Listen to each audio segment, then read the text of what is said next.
சமீபத்திலே அரசியல் கட்சியை தொடங்கியிருக்கிற விஜயும் அவருடைய ஆதரவாளர்களும் என்ன கேள்வியை கேட்கிறார்கள் என்றால், இப்போதுதானே அரசியலை ஆரம்பித்திருக்கிறார், இப்போதுதானே வந்திருக்கிறார், இவர் மீது இவ்வளவு காட்டமான விமர்சனங்களை நாம் தமிழர் கட்சி செய்ய வேண்டுமா? எல்லாரும் சீமானாக முடியாது, எல்லாராலும் உங்களை போன்ற பேச முடியாது என்பதை நீங்கள் விளங்கிக் கொள்ள வேண்டும். இவ்வளவு காட்டம் தெரிவிப்பதற்கான காரணம் என்ன என்பதை கேட்கிறார்கள். அவர்களுக்காக ஒரு அரசியல் கட்சியினுடைய தலைவனுக்கும் அரசியல் கட்சிக்கும் கருத்தியலும் கொள்கையும் எவ்வளவு முக்கியம் என்பதை ஒப்பிட்டு நீங்கள் பேச வேண்டும் என்று ஆசைப்படுகிறேன். இவ்வளவு பேர் பேசுறீங்க, இவ்வளவு கேள்வி கேட்கிறீங்க, இன்னும் எத்தனை ஆயிரம் கேள்விகள் வந்தாலும் எதிர்கொள்கிற ஆற்றலை என் இன முன்னோன் வரலாறு எனக்கு வழிகாட்டியிருக்கு. நீங்க எழுதி வச்சுக்கிட்டு இந்த இடத்தில் கையை தூக்கவும், இந்த இடத்தில் ஆவேசமாக பேசவும், இங்கேனா டப்பிங் பேசுற மாதிரி அப்படி பேசக்கூடாது. சொந்த பேரையே மதுரை கிழக்கு விஜய், மேற்கு விஜய், எவனோ சொல்லியிருக்கான். உசிலம்பட்டியில கள்ளர்கள் இருக்காங்க, அவங்க எல்லாம் கொஞ்சம் வீரமா இருப்பாங்க அப்படின்னா உசிலம்பட்டி விஜய். இது என்ன ஓட்டா? இது என்ன நம்ம எதிரிகளுக்கு வைக்கிற வேட்டா? இது என்ன நாம் கோட்டைக்கு போகிற ரூட்டா? நான் சாப்பிட்டேன் புரட்டா, வரட்டா, காட்டுறேன் டாட்டா. இப்படியாடா டே என்னது? 15 ஆண்டுகளாக அண்ணன் எடுத்து வைத்திருக்கிற கோட்பாடுகளை நீங்கள் பார்த்தீர்கள். மொழி குறித்தோ, இனம் குறித்தோ, இந்த இனத்தின் வரலாற்று குறித்தோ, இந்த இனம் தூக்கி சுமந்து வந்த துயரம் குறித்தோ ஒன்றும் இல்லை. இஸ்லாமிய சிறை கைதிகள் விடுதலையில் அவருக்கு ஏதாவது நிலைப்பாடு இருக்கா? இல்லை. இஸ்லாமிய மக்களின் உரிமை, சரியத்து, வக்பு வாரிய சட்டம், முத்தலாக்கு ஏதாவது நிலைப்பாடு இருக்கா? இல்லை. எதுலையாவது இருக்கா? கச்சத்தீவு திருப்பி எடுக்கணும். கச்சத்தீவு கொடுத்ததனால் வந்த காயம் 800 பேருக்கு மேல தாக்கி அழிக்கப்பட்டிருக்கார்கள். அந்த சாவின் வழி அண்ணன் முன்வைத்த கோட்பாட்டை தாண்டி ஒரு தத்துவத்தை வைத்து அவரையும் விட ஆகச் சிறந்த ஒரு கோட்பாட்டோடு நான் வருகிறேன் என்றால் கைதட்டி வரவேற்று முதல் தொண்டனாக இருக்க தயாராக தான் இந்த சீமான். நீங்க புரிஞ்சுக்கணும்.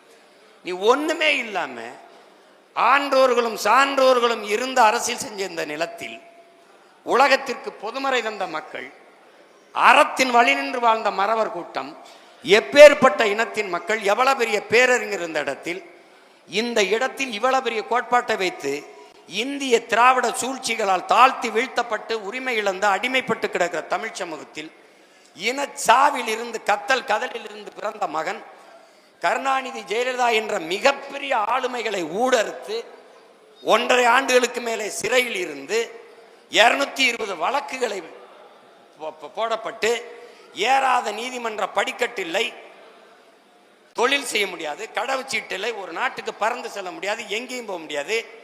எல்லாத்தையும் விட்டு என் மொழி, என் இனம், என் நாடு, என் மக்கள், அவர்களின் எதிர்கால பாதுகாப்ப நல்வாழ்வு என்று நின்று ₹1 வாக்குக்கு காசு கொடுக்காமல் ஒருத்தருடைய ஆதரவு, இந்த சாதி சீமானை ஆதரித்தது, இந்த மதம் இவனை ஆதரித்தது, இந்த முதலாளி இவனுக்கு நிதி கொடுத்தான் என்று அது பிச்சை எடுத்து திரள் நிதி என்று திரட்டி, அதை கூட திமுக கேள்வி பண்ணும், பிச்சை எடுத்து கட்சி நடத்தி போராடி 4,50,000 வாக்கு 1.1 இருந்து 8.5 விழுக்காடு வாக்கை வாங்கி தனித்து நின்று அங்கீகாரம் பெற்ற ஒரே அரசியல் கட்சியா வந்து இவ்வளவு தூரம் ஏறி ஒரு கவனத்தை பெற்று இந்த திராவிட கட்சிகளை வீழ்த்தி மேலே ஏறி தமிழ் தேசிய அரசியலை கட்டி நிறுவலாம்ங்கிற போது திடீர்னு உள்ள வந்து திராவிடமும் தமிழ் தேசியம் ஒண்ணுதான், மறுபடியும் பெரியார், மறுபடியும் அண்ணா, மறுபடியும் எம்ஜிஆர் அப்படின்னா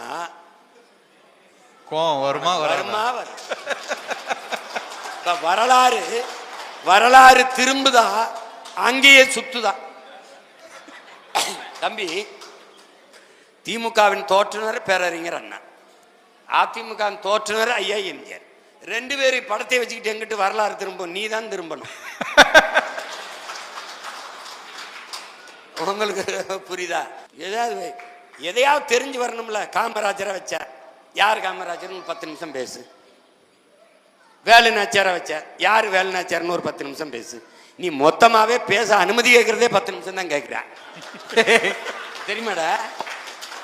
ஏய், திருச்சியில இந்த போராடல அதுக்கு கேட்கறத 15 நிமிஷம் தான் கேட்டிருக்காப்ல. அரசு இன்னொரு 5 நிமிஷம் பேசிக்கன்னு கொடுத்துருக்குது. இதுக்கே சனிக்கிழமை சனிக்கிழமை வரைக்கும் மனப்பாடம் பண்ணணும், நடிச்சு பார்த்து வந்து பேசணும்.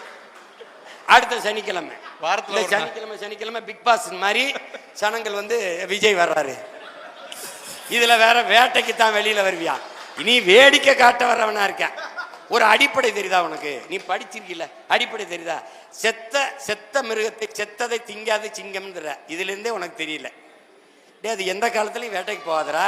பெண் சிங்கம் தாண்டா வேட்டையாடி கொண்டாரும். அது செத்த தாண்டா முன்னாடி கொண்டாந்து போடும். அதை தாண்டா அது திங்குது. நீ வேடிக்கை பார்க்க வர சிங்கம், வேடிக்கை பார்க்க வர சிங்கமா இல்ல, வேடிக்கை காட்ட வர சிங்கமா இருக்க. கோட்பாட்டு அளவுல தான் எதிர்க்கிறேன். உறவளவுல நீ அண்ணன் தம்பி இல்லைன்னு நம்ம பேசுறோமா, சண்டை போடுறோமா? அப்ப எதிர்க்காம எப்படி? நீ பெரிய எதிரிகளோட மண்ணு கட்டி நான் முன்னேறி போகும்போது வெறும் திரைக்கவர்ச்சி மச்ச வச்சு மூடலாம் போது ஏறி வந்த ஒரு எளிய மகன் எங்க அண்ணன் கமலஹாசனை குறுக்க விட்டாங்க. அதை அடிச்சு முன்னேறி போகும்போது இவர் வர்றாரு. வரும்போது முன்னாடி நிக்கிறவன்ட்டு என்ன பேசணும்?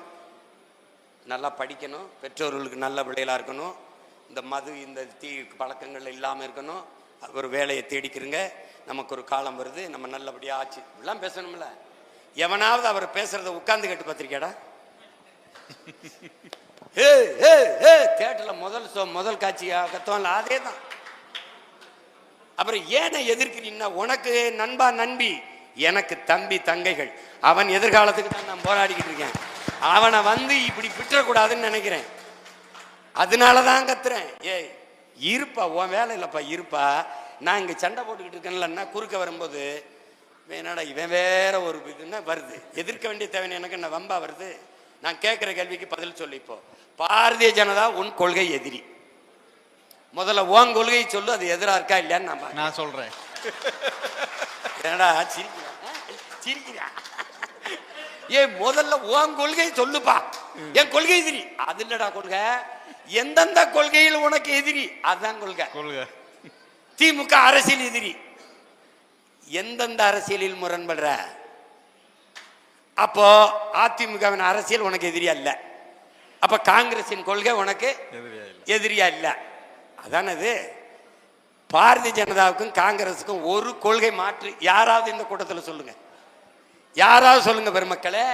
வெளியுறவுத்துறை கொள்கை, பாதுகாப்பு கொள்கை, மருத்துவ கொள்கை, கல்விக் கொள்கை, போக்குவரத்து எதுலையாவது இருக்காட தம்பி? எல்லாம் சேம். திரும்ப திரும்ப சொல்றேன், பாரதிய ஜனதா காங்கிரஸ், திமுக அதிமுக கொடிகளில் வண்ணம் மாறும், கொள்கையில் எண்ணம் மாறாது. Party change, no policy change. போட்டு குழப்பிக்காத. ரெண்டா பயலா யோசிக்க பய. இந்த நாட்டிலே தமிழ் தேசிய மக்கள் பெருத்து வாழ்கிற இந்த நாட்டிலே இருக்கிற பலாயிரக்கணக்கான பிரச்சனையை தந்தவன் எவன்? ஒன்னு காங்கிரஸ், பாரதிய ஜனதா. அவன் திணித்த போது கைகட்டி வேடிக்கை பார்த்த அனுமதித்தவன் எவன்? திமுக அதிமுக. இந்த 4 பேரை தாண்டி எனக்கு இந்த நாட்டில் பிரச்சனை வந்ததுன்னு யாராவது சொல்லு. இந்த 4 பேருமே திட்டு போய். அப்ப 4 பேருமே அடிக்கணும். என்ன எப்படி கூடுவான்? எப்படி கூடுவான்? திமுக ஆட்சியை ஒழிக்கணும், எல்லாரும் வாங்க ஒன்னா நிப்போம். ஏடிஎம்கே பிஜேபி உள்ள விட்டுறப்படாது, எல்லாரும் வாங்க ஒன்னா நிப்போம். டிஎம்கே நான் உங்க 2 பேரையும் ஒழிக்கணும், அதனால நாங்க ஒன்னா நிக்கிறோம். எப்படி நிக்கிறான்? நம்பர் 1. ஒரு கட்சியை ஒழிக்கிறதே கொள்கையா இருக்க முடியுமாடா? ஒழிச்சிட்டு நீ என்னடா பண்ணுவ? நபிகள் நாயகம் என்ன சொல்றாங்க நமக்கு? தீமையை எப்படி ஒழிப்பீர்கள் நபிகளாரே? நன்மையை வைத்துத்தான். திமுகவுக்கு மாற்று இன்னொரு திமுக அப்படி இருக்க முடியும்? நெருப்பை வைத்து எப்படி அணைக்க முடியும்? அங்க ஒரு தண்ணி தேவைப்படும். ஊழல் லஞ்சத்துக்கு எதிராக சுமாரான ஊழல் லஞ்சம் இல்லை, அங்க உண்மையும் நேர்மையும் தான் மாற்றா இருக்க முடியும். அதை தான் நாம சொல்றோம். நீ அப்படி எதையுமே சொல்லாம வந்து இப்பதானே வந்திருக்காருன்னு, இப்பதுக்கு வர அப்புறமா வா, நான் இவங்களை முடிச்சுக்கிறேன், இப்ப எதுக்கு வரணும்னு சொல்லு. திராவிட